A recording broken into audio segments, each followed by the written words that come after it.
Ayan mga probinsyana, namunga na ang dates sa ating mini garden.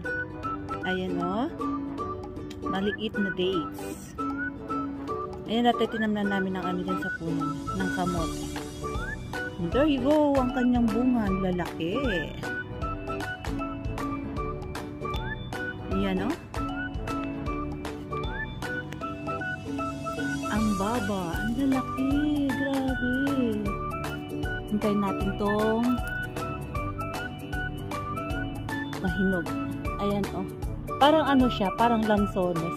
Na, ayan. Tignan nyo naman.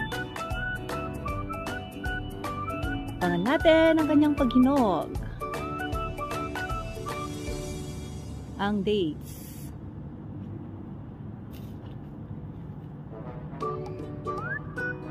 Ang ating malunggay. Taas na oh.